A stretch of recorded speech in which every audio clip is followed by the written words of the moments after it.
ಮಂದಿ ಇದ್ದಾರೆ. ವಿವಿಧ ಜಾತಿಯ ಉರಗಗಳು ನಾಗಲೋಕದಲ್ಲಿ ವಾಸ ಇದ್ದವರಿದ್ದಾರೆ. ಅವರೆಲ್ಲವರು ಶ್ರೇಷ್ಠರು, ಜ್ಯೇಷ್ಠರು, ಶ್ರೇಷ್ಠ ಕುಲದಲ್ಲಿ ಹುಟ್ಟಿದವರು ಎಂಬ ಕಾರಣಕ್ಕಾಗಿ ಎಲ್ಲರಿಗೂ ಒಂದೊಂದು ರೀತಿಯಾದಂತಹ ಸ್ಥಾನಮಾನ ಉಂಟು. ಎಲ್ಲವರ ಹಾಗೆ ನಮ್ಮ ಬದುಕ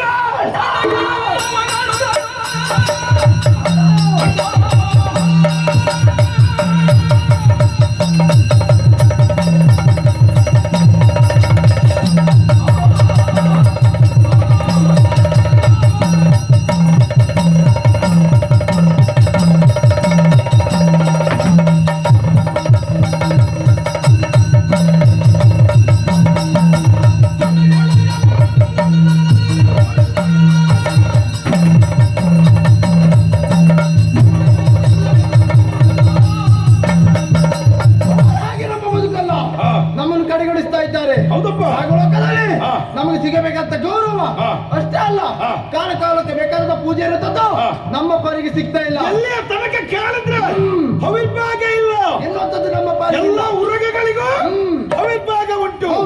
ಭೂಲೋಕದಲ್ಲಿ ನಾಗಮಂಡಲವು ಅಷ್ಟೇಶ ಬಲಿಯು ಅನೇಕ ಪುಣ್ಯತಮವಾದಂತಹ ಕಾರ್ಯವನ್ನು ಮಾಡುವುದರ ತನ್ಮೂಲಕವಾಗಿ ಇಲ್ಲಿಯವರೆಗೆ ಅವಿರ್ಭಾಗ ಬರ್ತದೆ. ನಮ್ಮ ಪಾಲಿಗೆ ಉಂಟಾ? ಅದು ನಮ್ಮ ಪಾಲಿಗೆ ಅವಿರ್ಭಾಗ ಕಾಣುವಾಗ ಪ್ರತಿಯೊಬ್ಬರು ಕಡೆಗಣಿಸ್ತಾ ಇದ್ದಾರೆ. ಕಾರಣ ಏನು? ಹೀನ ಕುಲದಲ್ಲಿ ಹುಟ್ಟಿದವರು ನಾವೆನ್ನುವ ಕಾರಣಕ್ಕಾಗಿ, ಹೀನ ಜಾತಿಯವರು ಇವರು ಎಂಬ ಕಾರಣಕ್ಕಾಗಿ ನಮ್ಮನ್ನು ಕಡೆಗಣಿಸ್ತಾ ಇದ್ದಾರೆ. ಇಲ್ಲಿಯ ತನಕ ನಮ್ಮ ಪಾಲಿಗೆ ಇತ್ತ ಬನ್ನಿ ಎನ್ನುವ ಹಾಗೆ ಓಲೈಸುವವರು ಯಾರಿಲ್ಲ. ನಾವೇ ಮತ್ತೆ ಎನ್ನುವಾಗಿ ಹೋಗಿದ್ದೆ ಹೋದತ್ತಾದ್ರೆ ಅತ್ತ ಹೋಗಿ ಎನ್ನುವ ಹಾಗೆ ದೂಡುವುದಕ್ಕೆ ಮುಂದಾಗ್ತಾ ಇದ್ದಾರೆ. ಕಾರಣ ಯಾರು? ಏನು? ಇದಕ್ಕೆಲ್ಲ ಕಾರಣೀಕರ್ತ ನಾಗರಾಜ. ಹೌದು, ಅವನ ಆಡಳಿತ ಅಧಿಕಾರಿಯ ರೀತಿ ಮಾಡಿದ್ದೆ ಹೋದತ್ತಾದ್ರೆ ಸಾಮಾನ್ಯರು ಅವರು ಅದೇ ರೀತಿಯಾಗಿ ಮಾಡ್ಲಿಕ್ಕೆ ಮುಂದಾಗ್ತಾ ಇದ್ದಾರೆ. ನಮ್ಮ ಸಾಮಾನ್ಯ ಉರಗಗಳೆಲ್ಲರೂ ಸಹ ನಮ್ಮನ್ನು ಮಾಡಿ ಕಡೆಗಣಿಸ್ತಾ ಇದ್ದಾರೆ. ಹೂ ಅಲ್ಲ, ಇದಕ್ಕೊಂದು ಪರಿಹಾರ ಕಂಡುಕೊಳ್ಬೇಕು.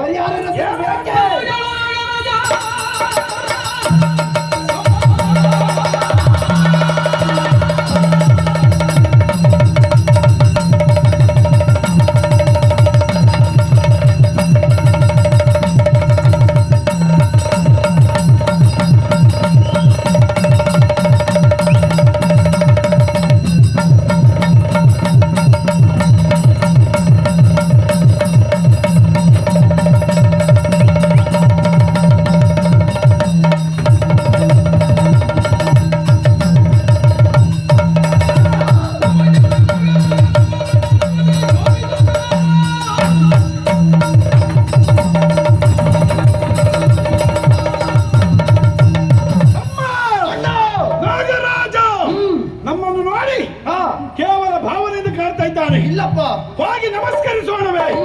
ಬೇಡ. ನಮಸ್ಕಾರವೇ ನಿಮ್ಮ ನಮಸ್ಕಾರವೇ ಬೇಡ ಎನ್ನುವ ಹಾಗೆ ಕಡೆಗಣಿಸ್ತಾ ಇದ್ದಾನೆ. ಕಾರಣ ಏನು? ಇವರೆಲ್ಲರೂ ಹಾಗೆ ನಮ್ಮ ಬದುಕಾಗಬಾರದು.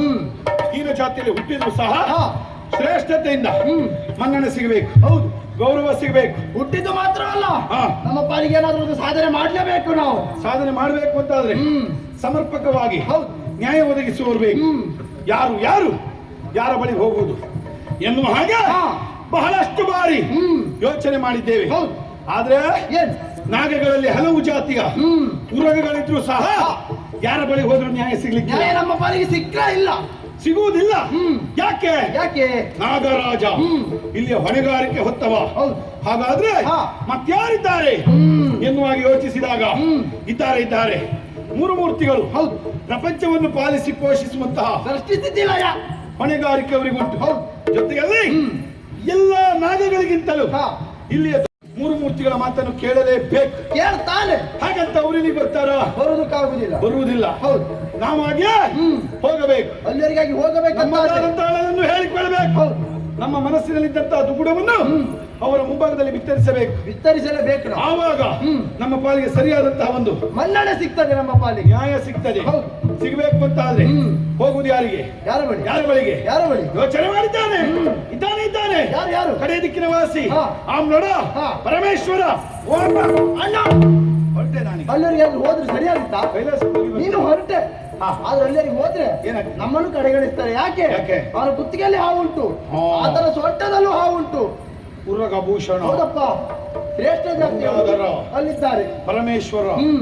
ಲಯಕಾರಿ ಹೌದು ನಮ್ಮ ಪಾಲಿಗೆ ಹ್ಮ್ ಅಲ್ಲಿ ನ್ಯಾಯ ಸಿಗ್ಲಿಕ್ಕೆ ಯಾವ ನಮ್ಮ ಪಾಲಿಗೆ ಸಿಕ್ಕುದಿಲ್ಲ ಅವರೆಲ್ಲ ಯಾರು ಹ್ಮ್ ಶ್ರೇಷ್ಠರು ಹೌದು ಜ್ಯೇಷ್ಠರು ಹಾ ಉರಗಗಳು ಹ್ಮ್ ಮಾಲೆಯನ್ನಾಗಿಸಿಕೊಂಡಿದ್ದಾನೆ ಕೊಂಡಿದ್ದಾನೆ ಹಾಗಾದ್ರೆ ನಾವು ಆಗ್ಲಿಕ್ಕಿಲ್ಲ ಹೌದು. ಮತ್ತೆ ಯಾರಿದ್ದಾರೆ ಇನ್ನು ಇದ್ದಾರೆ ಇದ್ದಾರೆ ಇದ್ದಾರೆ ಇದ್ದಾನೆ ಇದ್ದಾರೆ ಹ್ಮ್. ಯಾರು ಯಾರು ಯಾರು ವಿಷ್ಣು ಬಳಿಗೆ ಹೋಗು ಬಾ ನೀ ಬಾ ಅಂತ ಹಾಗೆ ಹೇಳ್ಬೋದಲ್ಲ? ಅಲ್ಲ ಹೋಗುವ ಹೋಗುವಂತ ಕಾಲು ಎತ್ತಿದ್ದೆ ನಾನು ಹೌದು ನೀನು ಹೋಗುವ ನನ್ನ ಯಾಕೆ ನೋಡುದು ನೀನು? ನೀನು ಬರ್ಬೇಕಾದ್ರೆ ಅಣ್ಣ ನಾನ್ ಬರ್ತೇನೆ ಹೌದಪ್ಪ ಹೋಗುವ ಅಣ್ಣ ಮೊದಲು ಹೋಗ್ಬೇಕು ಬೇಡ ಯಾಕೆ ಅವಾಗ ಅಲ್ಲಿಗೆ ಹೋಗುವಂತ ಕ್ಷಣ ನೀನ್ ಬೇಡ ಅಂತ ಹೇಳ್ವಾ ಹೌದು. ಇವಾಗ ನಾನ್ ಬೇಡ ಅಂತ ಇದ್ದೀನಿ ಯಾಕೆ ಕಾರಣ ಉಂಟು ಏನು ಅವ ಯಾರು ಹ್ಮ್ ಪಾಲನಕರ್ತ ಹೌದು ಸರ್ವಜೀವಿಗಳ ಸೃಷ್ಟಿಗೆ ಕಾರಣೀಕರ್ತ ಬ್ರಹ್ಮ ಹ್ಮ್. ಪಾಲಿಸುವ ವಿಷ್ಣು ಹೌದು. ಲಯಕಾರಿ ಈಶ ಹ್ಮ್ ಪಾಲಿಸುವಂತ ಹೊಣೆಗಾರಿಕೆ ಹೊತ್ತವ ಮಹಾವಿಷ್ಣು ಹೌದು ಅವ ಹ್ಮ್ ಹಾಸಿಗೆಯನ್ನಾಗಿಸಿಕೊಂಡಿದ್ದಾನೆ ಹೌದಪ್ಪ ಅವರು ಶ್ರೇಷ್ಠ ರಹಸ್ಯ ಏನ ಇವನಿಗೆ ಆ ಹೆಸರು ಹ್ಮ್ ಅವ ಉರಗಭೂಷಣ ಹೌದು. ಇವ ಉರಗ ಶಯನ ಶಯನ.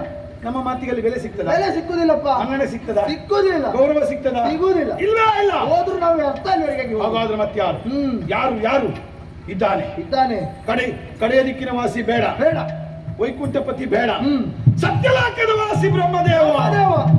ಓ ಹ್ಮ್ ಸರ್ವಜೀವಿಗಳ ಸೃಷ್ಟಿಗೆ ಕಾರಣೀಕರ್ತ ಹೌದು. ವಿಧಾತ ಹ್ಮ್. ಅವನ ಬಳಿ ಹೋದ್ರೆ ಹಾಗೆ ನಮ್ಗೆ ನ್ಯಾಯ ಸಿಗ್ತದೆ ಒಮ್ಮೆ ಬರೆದ ಬ್ರಹ್ಮ ಇನ್ನೊಮ್ಮೆ ಬರೆಯಲಾರ ಒಮ್ಮೆ ಬರೆದ ಹಾಕಿ ಹೌದಪ್ಪ ಹೀಗೆ ಇಷ್ಟು ಅಂತ. ಸತ್ಯ ಆಗ್ಬೇಕು ಏನು ಹಾಗೆ ಆದ್ರೆ ಹಾ. ತಪ್ಪಿಸ್ಲಿಕ್ಕೆ ಯಾರಿಂದಲೂ ಸಾಧ್ಯವಿಲ್ಲ ಸಾಧ್ಯವಿಲ್ಲ ಆದ್ರೆ ಒಂದು ಮಾತು ಏನು ಅವನಲ್ಲೇ ಹೋಗಿ ಕೇಳ್ಬೇಕು ಹಾ ನೀನು ಬರೆದಿದ್ದು ಅಡ್ಡಿಲ್ಲ. ಬರೆದವ ಅವನಲ್ವಾ ಒಪ್ಪಿಕೊಳ್ತೇವೆ ಹಾ. ಆದರೂ ಒಂದು ಹೊಂದಾಣಿಕೆ ಹೌದು ಭಗವಂತ ಹ್ಮ್. ನಾಗಲೋಕದಲ್ಲಿ ಎಲ್ಲ ಉರಗಗಳಿಗೆ ಇದ್ದಂತಹ ಸ್ಥಾನಮಾನ ಹ್ಮ್. ನಮ್ಮ ಪಾಲಿಗೆ ಸಿಗುವ ಹಾಗಾಗಲಿ ಹೌದು.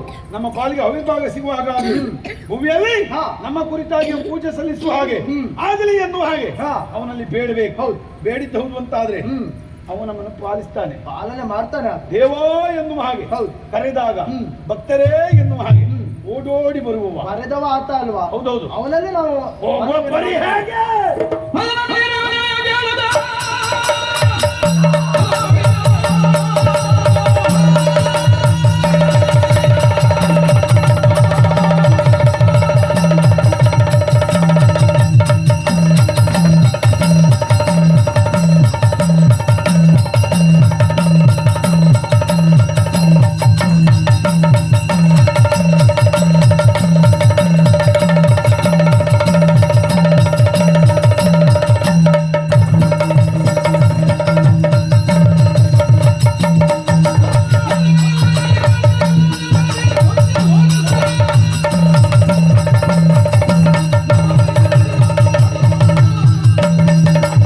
ಹೋಗುವ ಬಗೆ ಅಲ್ಲಿವರೆಗಾಗಿ ಹೋಗ್ಬೇಕಂತಾದ್ರೆ ಹಾ.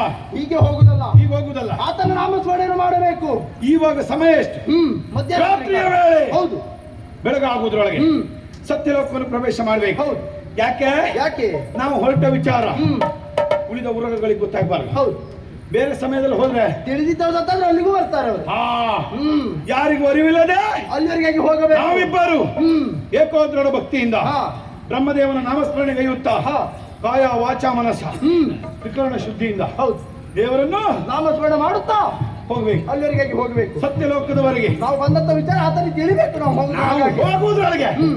ಅವ ಎದ್ದು ಬಂದು ಮಕ್ಕಳಿಗೆ ಏನ್ ಬೇಕು ಏನು ಹಾಗೆ ಕೇಳ್ಬೇಕು ಅಷ್ಟು ಕೇಳ್ಬೇಕು ಅಂತ ಆದ್ರೆ ಹ್ಮ್. ತಡ ಮಾಡುವುದಲ್ಲ ಹೌದು ನಾವಿಬ್ಬರು ನಾಮಸ್ಮರಣೆ ಮಾಡಬೇಕಲ್ಲ ಕೈಯತ್ತ ಸಾಗೋಣ ಶಾರದೆ